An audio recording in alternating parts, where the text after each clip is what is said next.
You don't forget the moment it breaks. Maybe it was a phone call that changed everything.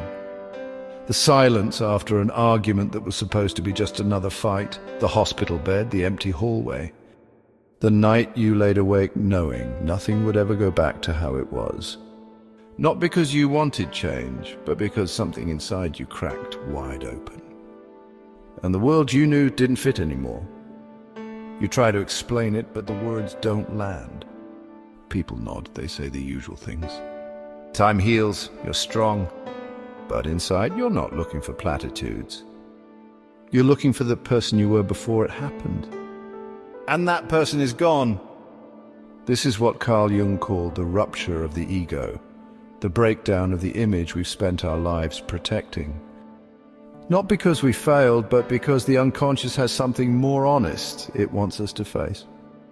He wrote, "My life was the story of the self-realization of the unconscious." What burst forth and threatened to break me? You don't break for no reason. The wound is not senseless, it is not random, it is sacred. But that's not how it feels when you're standing in the ashes. In the beginning, it feels like collapse, like isolation. Like being trapped inside a version of yourself you never chose.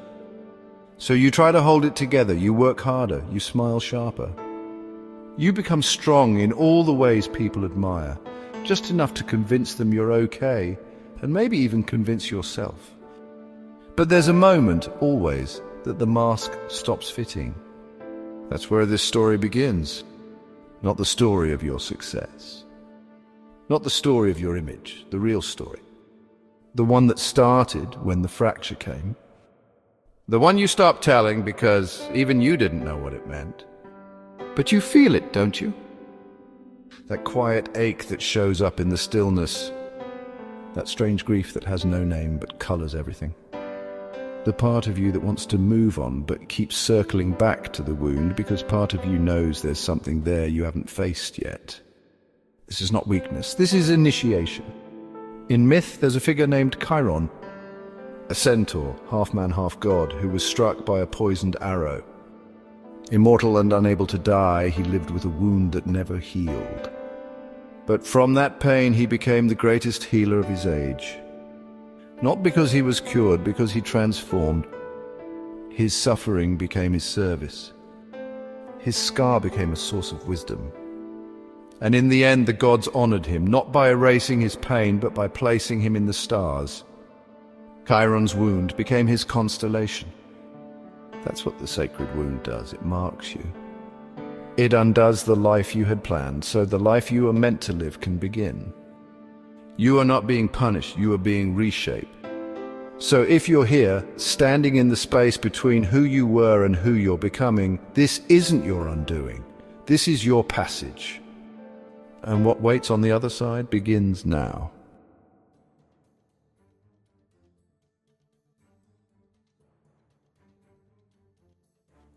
You don't just fall apart when the wound arrives. You start running, not down a hallway or into the night. You run inward into the masks, the distractions, the performance of being fine. Because when the sacred wound breaks you open, the first thing most of us do is try to put ourselves back together too fast. You tell yourself it wasn't that bad. You smile wider. You stay busy. You work harder. You say all the right things, especially to yourself. I've got this. I'm moving on. I'm stronger now. But inside, you're negotiating with silence. You know it's still there. That ache behind your accomplishments. That tired smile after another good day that somehow still feels hollow. That part of you that wakes up at 3 a.m. Not in panic, but in recognition. Something's wrong and no one can see it. Carl Jung called this the persona, the mask we wear to meet the world. It's not false, exactly, it's just partial. It's the version of you that's been shaped by expectation, praise, survival. But here's the truth, the mask isn't the problem. It's the fact that we start to believe it's us. And the longer you run, the more exhausting it becomes to hold together what was never real to begin with. Have you felt that? The moment the pretending costs more than the pain itself? This isn't weakness, it's the fire finally catching up. In Japanese mythology, there's a story about Izanagi and Izanami, the first man and woman bound by love and loss. When Izanami dies giving birth to a fire god, Izanagi descends into the underworld to bring her back. But when he sees what she's become in death, decay, shadow, something too raw to face, he recoils. He runs and he seals the door behind him, forever dividing himself from the truth he couldn't hold. That's what we do when we glimpse the full truth of our pain. We slam the door, we try to forget. We run not away from something dangerous, but toward something numb.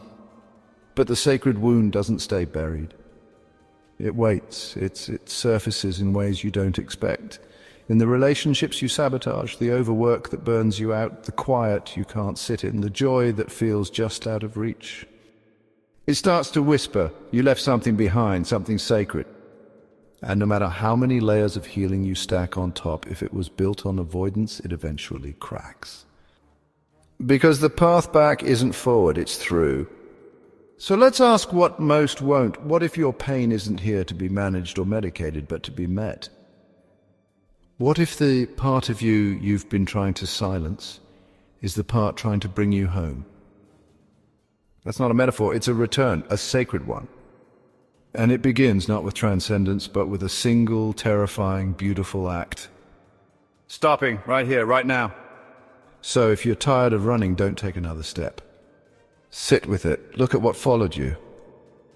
And if you're still here, still reading, still listening, type, I'm done running below. Let someone else see they're not the only one. Because this isn't weakness, this is the beginning of courage.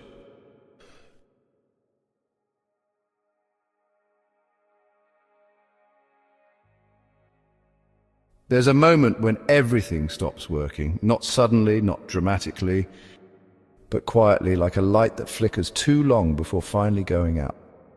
The affirmations no longer soothe. The therapy tools fall flat. The books feel hollow. Even your strength, the one thing you could always rely on, it turns silent. This isn't a breakdown you can cry your way out of. This is the moment you realize you can't fix this. And the part of you that spent years outrunning the wound finally understands you've arrived at the place you were trying not to find. Carl Jung called this ego death, the collapse of the mask. The disintegration of everything you built to survive. But here's what no one tells you. When you lose the version of yourself that wasn't true, there's no one left to pretend for you. And that's terrifying. Because now it's just you, just the silence, just the wound you never looked at. This is the sacred pause, the threshold. The place in the journey where you're not ascending, you're dissolving. And the map you've always used no longer applies. You're not lost, you're in the abyss. David White called this a seasonal state of repair. But when you're in it, it doesn't feel like repair, it feels like vanishing. Like being erased from your own story. You still go to work, you still smile, you still text back, but inside it's gone quiet. No answers, no spark, no promise that things will make sense again. And yet somewhere in that stillness something different begins to stir. Not hope, not yet. But a strange kind of honesty. This is the descent. The part the hero never brags about. The part you don't post about. The part that asks, what if there's no going back? And that question matters. Because the truth is, there isn't. You've seen too much, felt too deeply. Broken too open to ever pretend again. In mythology, this is where Skeleton Woman lives. Cast into the depths of the sea, bone by bone, forgotten, feared, her voice long gone. Not a monster, just a memory, waiting to be reassembled. And the fisherman, he doesn't understand what he's pulled from the water.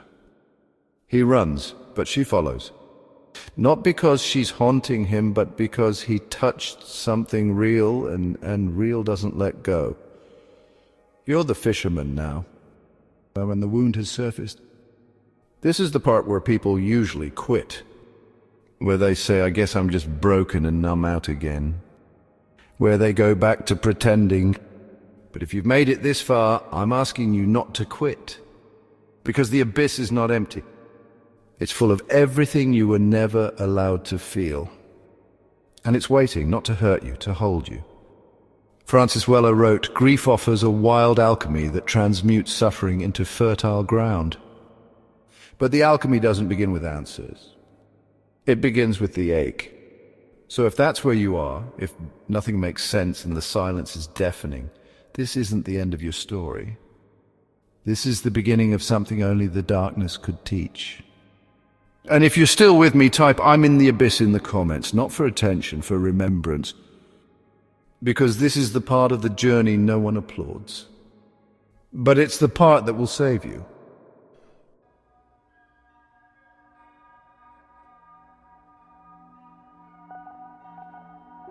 Not every transformation begins with a fire. Sometimes it begins with a tear, a quiet moment, a soft break. The kind of release that doesn't come from screaming, but from finally putting down the weight you were never meant to carry alone. Because after the collapse, something strange happens. You don't find peace, you find silence. Not the empty kind, the kind that listens. And that's when the sacred wound begins to speak. Not to punish you, not to lecture you, but to remind you of what was forgotten when you put on the mask. This is the turning. Not forward, not upward, inward. Carl Jung wrote, "In all chaos there is a cosmos. In all disorder, a secret order." He meant that when life seems most undone, it may be preparing you to meet the truth you could never reach through control. And the truth is this, you don't need fixing, you need facing. The sacred wound doesn't want to be erased. It wants to be seen, really seen. Maybe that's why you're still here, why nothing else worked. Because the only thing you haven't done is stop running and listen. There's a story. One you may have heard in fragments. An old Inuit myth kept alive through whispers and firelight. A fisherman casts his line and pulls something strange from the sea. Bones. A twisted, broken skeleton, once a woman, now forgotten. He recoils, horrified. He runs, but the bones follow. Because the real things always do. Eventually, the man collapses in exhaustion. And in the quiet of the cave, he turns and looks, and something changes. He doesn't fix her, he weeps. And in that moment, skeleton woman drinks his tear and begins to reassemble, bone to bone, breath to breath, scar to voice. She sings herself back to life. Not because he saved her, but because he finally saw her, held space, offered presence without condition. That's what the sacred wound is waiting for, not solutions, not explanations. Your presence, your tear, your willingness to stop treating the pain as a problem and start treating it as a portal. Robert A. Johnson wrote, "To honor and accept one's own shadow is a profound spiritual discipline. It is whole-making and thus holy." The shadow isn't your flaw, it's your forgotten power. And when you finally look at it, not with judgment but with compassion, it doesn't devour you. It begins to remember you. Maybe your skeleton woman wasn't a myth. Maybe she was a childhood memory, a betrayal you never forgave, a version of yourself you left behind because the world couldn't hold her. But she's still here, and she's waiting for your tear. So if you're feeling something right now, if your chest feels heavier, your breath a little more tender, don't scroll past it. Stay, let it soften you, let it rise. And if it does, if a part of you is reassembling right now, write the word "return" in the comments, not to be seen, but to mark the place where you stopped running, where you finally turned, and where something in you, something sacred, began to sing again.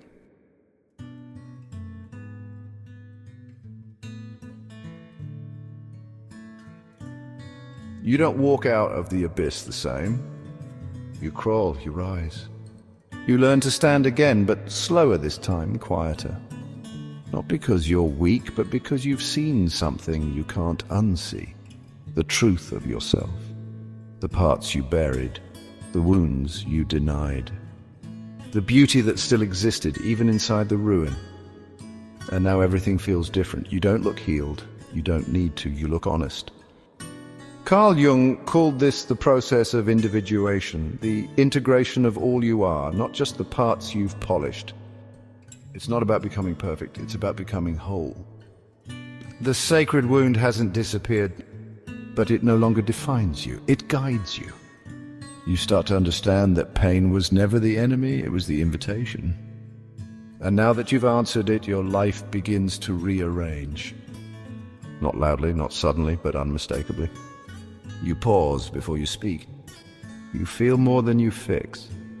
You sit longer in silence, not because you have nothing to say, but because you've realized not everything needs to be filled. This is what it means to carry the scar with grace, not to hide it, to live through it. There's a Japanese art called kintsugi, where broken pottery is repaired with gold. Not to erase the crack, but to reveal it. To show where the object was once broken and where it became more because of it. That's what your scar becomes now. Not a flaw, a signature. Not a weakness, a map. Not something to be ashamed of, but something that says, I walked through fire and I didn't come back empty. You begin to see others differently too. Not as people to judge or fix, but as mirrors, carriers of their own hidden fractures. And suddenly you know how to be with them. Not by saying the right thing, but by simply being there. Because that's what the wound taught you. Presence, depth, compassion that doesn't perform. You've become the wounded healer, not in theory, but in practice. Like Chiron, who lived with an incurable wound, yet helped others find their way. Who gave up his immortality not in defeat, but in offering. Who was lifted into the stars not as a symbol of perfection, but as a constellation of what it means to endure and transform. You carry your scar the way he carried his, quietly, humbly, but visibly. Because now it's not about proving anything, it's about being something. Real, rooted, returned. And when the ache revisits you, as it will, you won't panic, you'll recognize it. You'll welcome it like an old companion, and it will not take you down. It will remind you that the wound never broke you, it revealed you.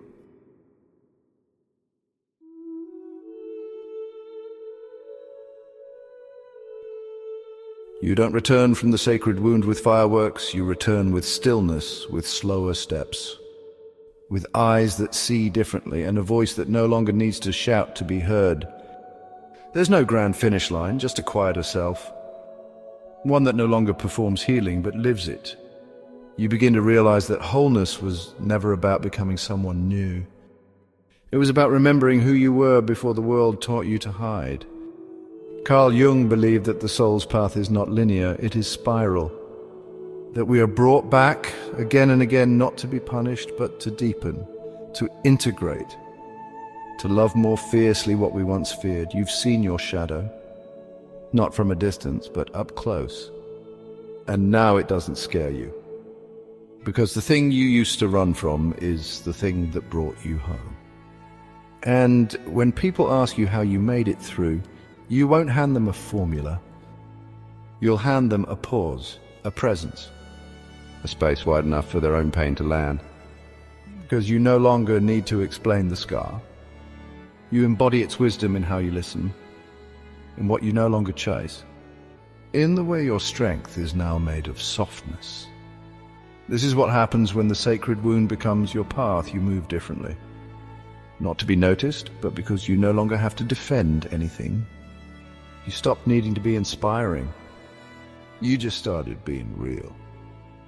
And that is what heals others. Not your words, your being. Like Chiron, like the fisherman, like all the pilgrims before you, you walk not to arrive, but to carry. To carry what others still believe they must run from. To become, without trying, a reminder that it's possible. Possible to hurt and still rise. Possible to feel and still lead. Possible to break and still love. And maybe that's what this was all for. Not to get rid of the pain, but to become someone who can carry it with such grace that it softens the people around you. Not by fixing them, by showing them they're not alone. So now, as this chapter closes, there's only one thing left to ask. What will you do with the wisdom your wound has given you? Because you are no longer who you were, and you never needed to be. If this journey has spoken to something in you, if you saw your story in these words, leave a trace below. Not just a comment, a mark. A sentence, a word, a line of truth you no longer want to carry in silence. Let it live here. So someone else wandering the way you once did will know they're not walking through the dark alone. And maybe, just maybe, they'll find their first light in the scar you dared to show. Because this isn't the end, it never was. This is the return of the pilgrim who walks not without wounds, but with them, and because of them, with grace.